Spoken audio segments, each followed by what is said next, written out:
Welcome to CSIS Online. The way we bring you events is changing, but we'll still present live analysis and award-winning digital media from our Dracopolis Ideas Lab, all on your time, live or on demand. This is CSIS Online. Good evening, everyone. My name is John Hamre, and I'm the president at CSIS, and it's an enormous privilege and pleasure today to introduce Prime Minister Suga-san. He's a world leader, and I'm so proud that President Biden invited him to be the first international leader to come visit in the Biden presidency. It is an indication of how crucial and important Japan is and how important Prime Minister Suga is as a leader. And we're so grateful for the opportunity to be with him today. We have a very limited amount of time. I'm not going to distract us in this time from the opportunity to hear from Prime Minister Suga-san. And we would like to do that first, and then I'll turn to my colleague, Dr. Mike Green, who will have a couple of questions. But Prime Minister, thank you. So grateful to have you with us. Thank you. Let me introduce myself. I am Suga Yoshihide, Prime Minister of Japan. President Hamre, participants joining us online, I feel most privileged to be given the opportunity to speak at the CSIS, a think tank representing the United States. In the limited time available, I would like to share with you my thoughts on the basic strategy of Japan's foreign policy my administration is pursuing. Turning our eyes to the Indo-Pacific, where Japan lies, we find a reality where change in power balance accompanying the rise of China and unilateralism that has become prevailing in the course of responding to the pandemic has led to increased uncertainties. At the same time, the regional security environment has become more severe. Last month, North Korea again went ahead with launch of ballistic missiles. Since 2013, when I was the Chief Cabinet Secretary having responsibility over crisis management, to date, there have been approximately 80 missiles launched. All such launches are in clear violation of Security Council resolutions and threaten the peace and security of not only our country, but of the whole region.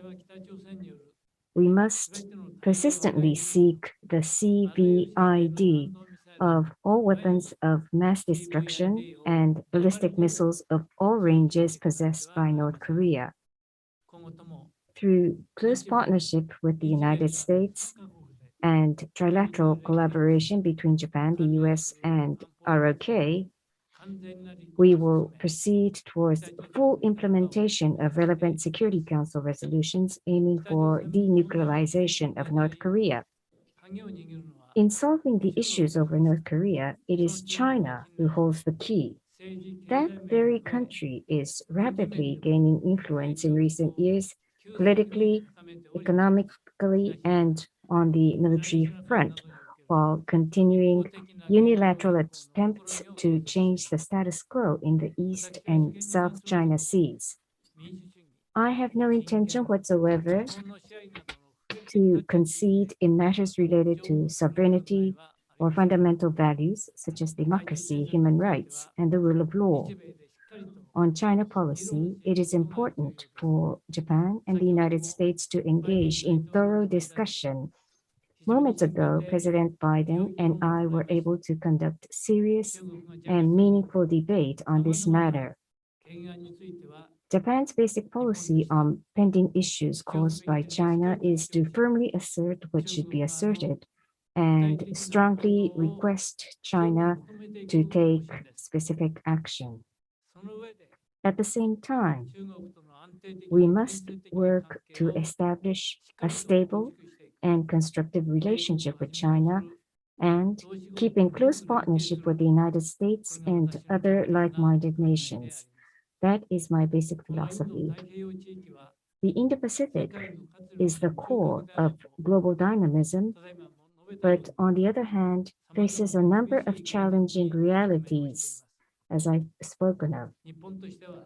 Even in the midst of such security environment, Japan is determined to protect the lives and the peaceful livelihoods of our people through our own efforts to improve our ability to respond and through further strengthen deterrence and response capabilities based on our partnership with countries who share the same spirit, especially with the United States, our ally.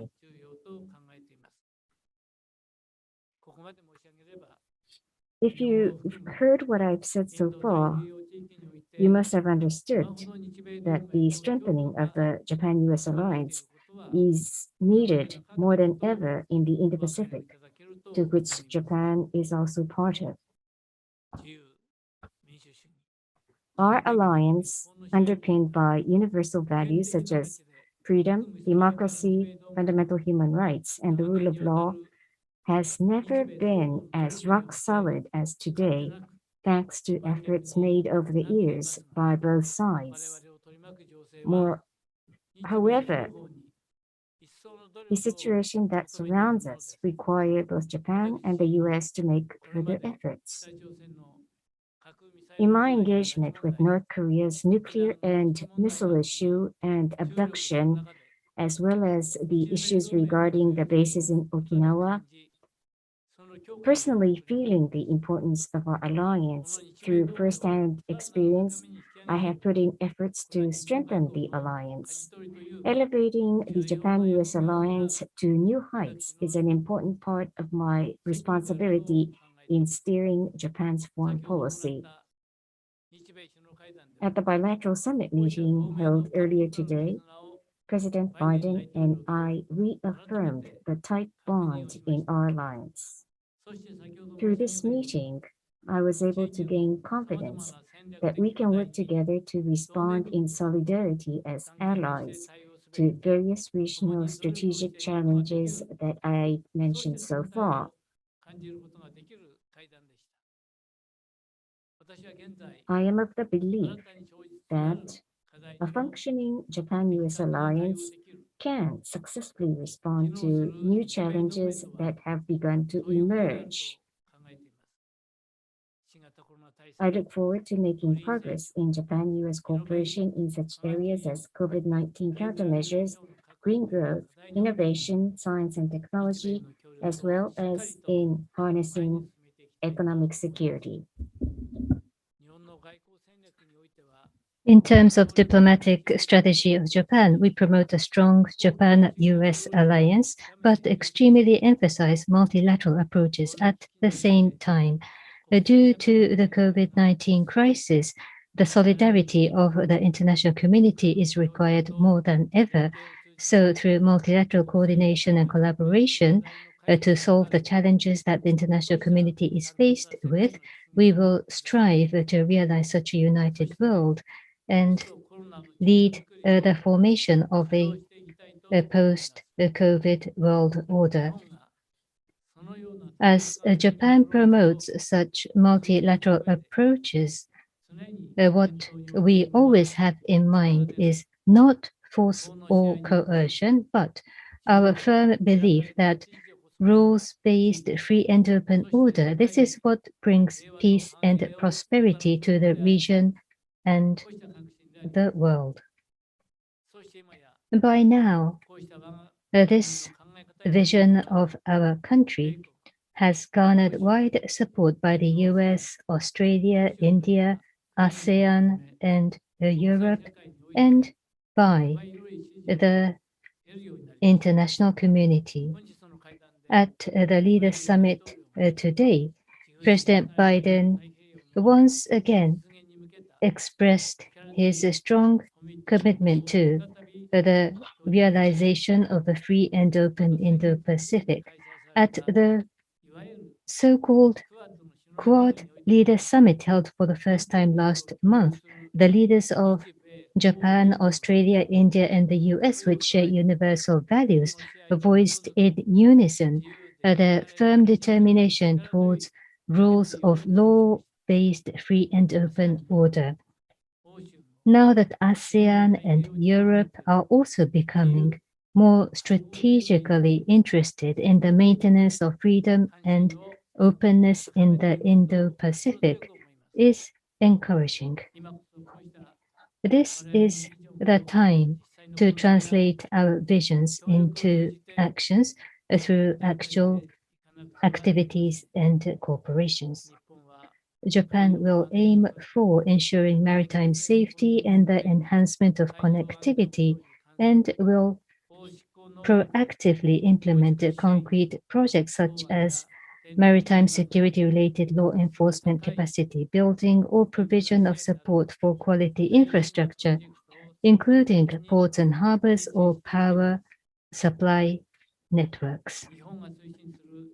The expansion of a free and fair economic zone that Japan promotes is also part of such efforts. Japan has concluded the Japan-EU EPA, Japan-UK EPA, or RCEP, and has consistently served as the flag bearer of free trade.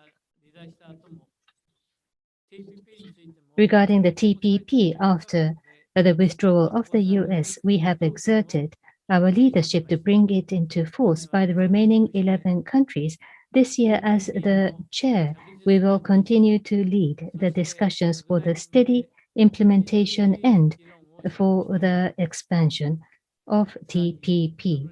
Furthermore, we will continue to be proactive in the reform of the WTO, and through the WTO negotiation on e-commerce, with Japan is a convener, we will exert our leadership towards the realization of data-free flow with trust.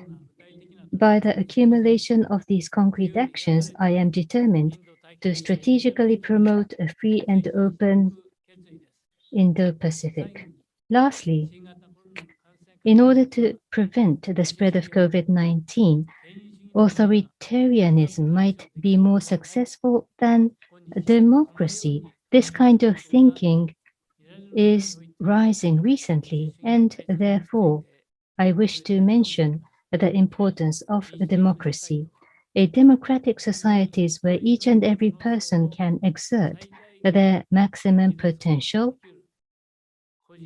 and where freedom and ingenuity and creativity, as well as diversity and fundamental human rights, are respected.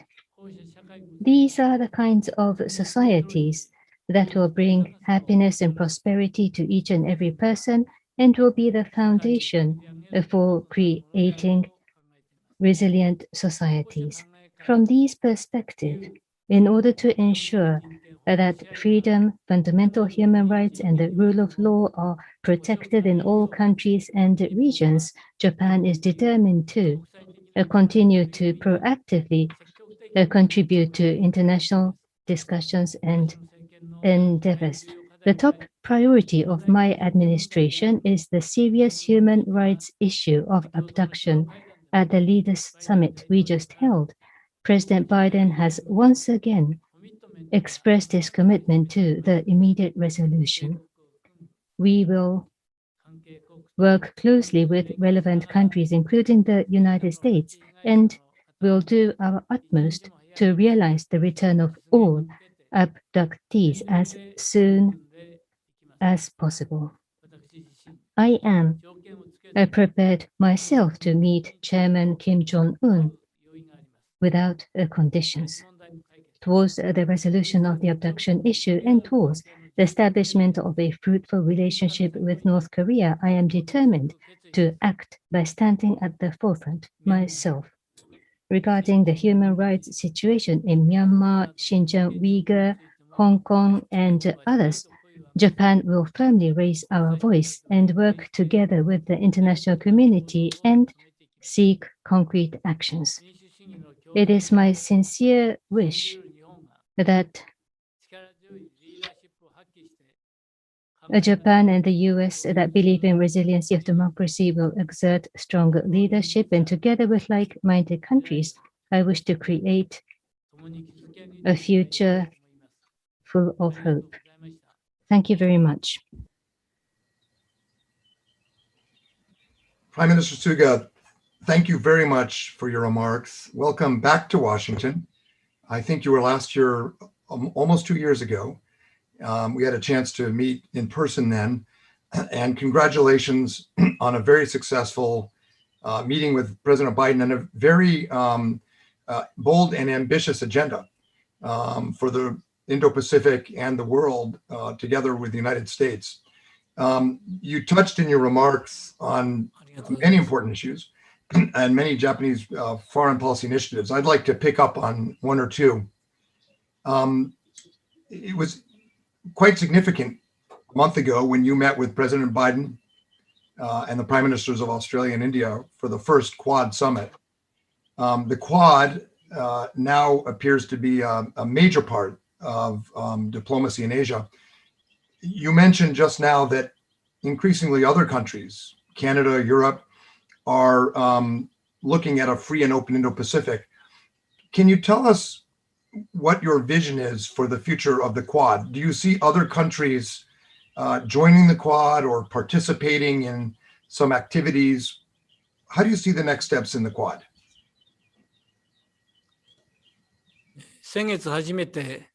Last month, the Quad summit was held for the first time, and there the leaders of Japan, US, Australia, and India, who share fundamental and universal values, spoke in one voice and delivered a very strong message as a determination towards free and open order based on the rule of law. With uncertainties increasing in the Indo-Pacific, first and foremost, these four countries that share strategic vision should tackle regional challenges and uphold universal values such as freedom, human rights, and the rule of law through making step-by-step efforts to create track record on concrete efforts. In addition to conventional areas of cooperation like quality infrastructure and maritime security, we should deepen the Quad partnership in emerging areas like vaccines, critical technology, or climate change. And on top of that, there could be cooperation with other countries and regions as appropriate in individual areas. Thank you. Thank you. So it sounds like a strengthening and deepening of cooperation among the four members of the Quad with opportunities for other like-minded states to participate, depending on the issue. I wanted to also ask you about U.S.-Japan economic cooperation in rulemaking in the Indo-Pacific. As you noted, Japan has become a leader in international trade negotiations. 10 years ago, only about 15% of Japan's trade was covered by FTAs and EPAs, and now it's over 80%. Japan has led in CPTPP, RCEP with the EU, with the UK. The US is not in any of those. That's partly our fault, but there's a very important agenda with respect to digital trade and other issues. How do you foresee US-Japan cooperation in building stronger rulemaking in the Indo-Pacific and more broadly?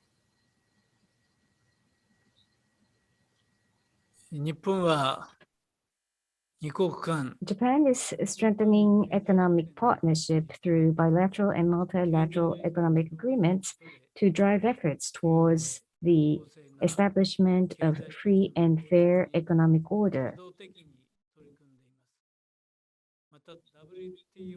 We are also putting efforts in WTO reform and the making of new rules in digital trade, which has gained importance in the midst of the pandemic. Furthermore, my administration attaches importance on green as a new driver for growth and declared that we will try to achieve carbon neutrality in 2050. At the bilateral summit held moments ago, President Biden and I agreed to launch the Japan-U.S. Climate Partnership to promote cooperation in this area. The presence of the United States is indispensable for the Indo-Pacific region. I hope to engage in close communication with President Biden to study what we can do together. Thank you. Thanks, Prime Minister. I know we will all be watching with great interest to see how the U.S. and Japan build on the success of the Quad, build on economic rulemaking, and on all the other areas you mentioned in your remarks. We are very, very grateful that you joined us virtually at the end of a very, very busy and successful day. The cherry blossoms are still out in Washington. I hope before you go home, you have a chance to see them. But thank you for taking the time with us. We appreciate it. We've learned a lot from your remarks, and we wish you a safe journey home. Thank you for having me. And I'm reassured that both of you look so well.